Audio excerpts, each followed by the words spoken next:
Hey everybody, it's Rory from A&S Gear, and we're looking at some accessories for regulators today.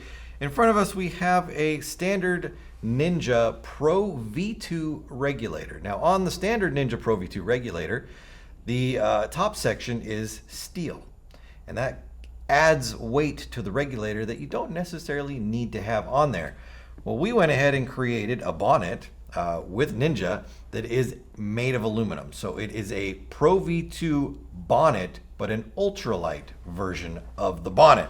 And I have them out in front of me right here. We have all of the colors, the 9 colors that we do that are available. We've got the silver, orange, pink, the blue, which they call cobalt, the red they call lava, the purple, the gray, the teal, and the green, which is a sour apple color.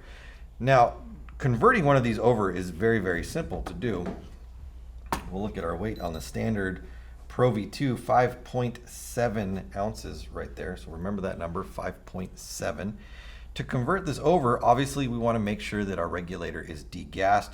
You can always push the ball down right there, make sure that there's no air inside of it, whatever you need to do to make sure that you're working with a regulator that is completely void of air.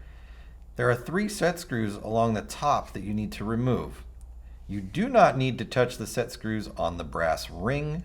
We are only removing the 3 set screws that are on the bonnet itself. In case you're not familiar with the terminology, the top section that we are replacing is called the bonnet.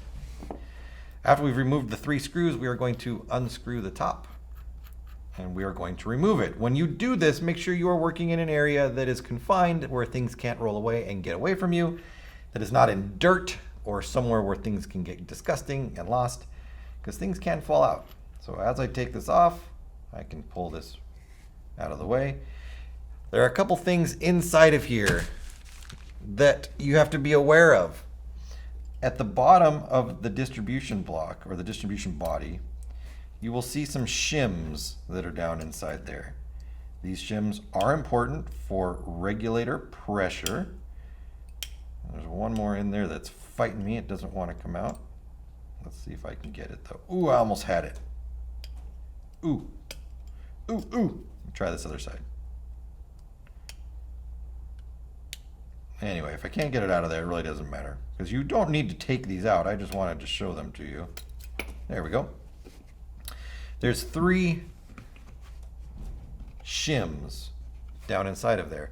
Now, depending on how many shims you have in the regulator will control the output pressure. There is a little manual that comes with your regulator that tells you if you have 2 shims in, it's going to be this output pressure. If you have no shims in, you'll be at this output pressure, approximately. They aren't exact. They give you an approximation. So if you want it at a certain pressure, or you have it at a certain way, make sure the shims stay in there the way they were. And the shims, they just go at the bottom. So we're going to stick them right down in there, just like that. But don't lose them. Know that they're in there. Sometimes the shims stick to this side right here, and you can just forget that they're there. So just be careful. Now we're going to take the piston out. We're going to grab a hold of it down at the bottom, and we're just going to kind of wiggle it around until it comes out, just like that.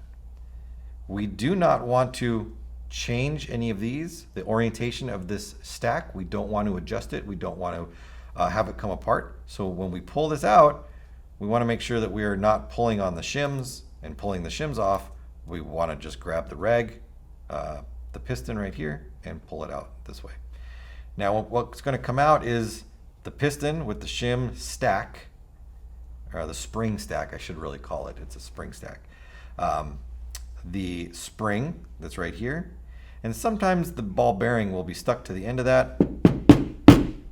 Other times it will stay down inside there like it is right now.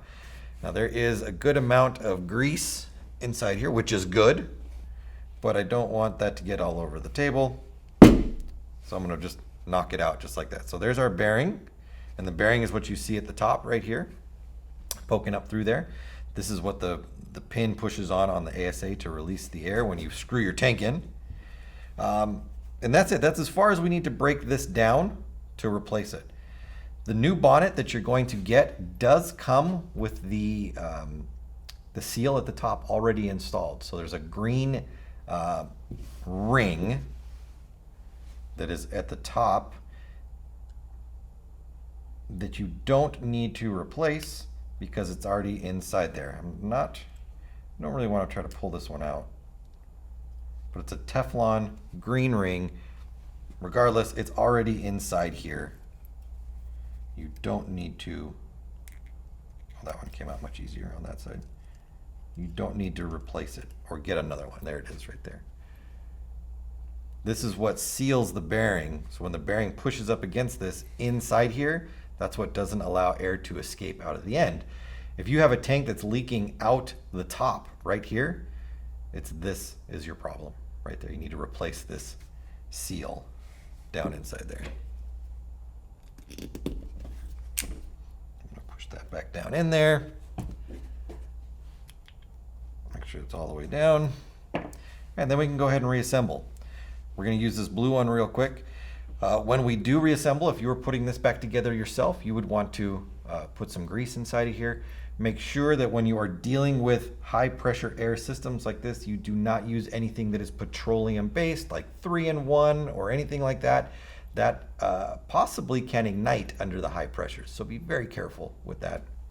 Only use paintball specific greases, please. All right, so the first thing we're going to do is we would drop our bearing down inside there, make sure that it is in the middle. Then we're going to take our piston with our spring and we are going to put that down in there as well. And then we can go ahead and screw this back together.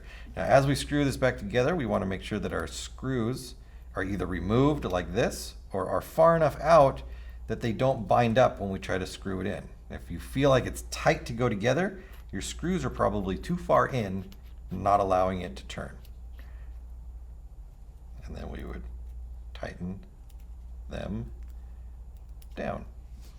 And then where we were at 5.8, I believe, before, putting that new bonnet on there, 4.7. So we're removing 1 ounce of weight just by switching up the bonnet. Plus you get a cool looking bonnet or regulator altogether because it's 2 different colors. But what you could also do with these is we sell a whole regulator in blue. You could buy a whole blue regulator and then buy a pink bonnet and have a blue reg with a pink bonnet. It's all sorts of crazy things that you can do like that. Combining these with our exclusive bottles, you can make all sorts of different colors.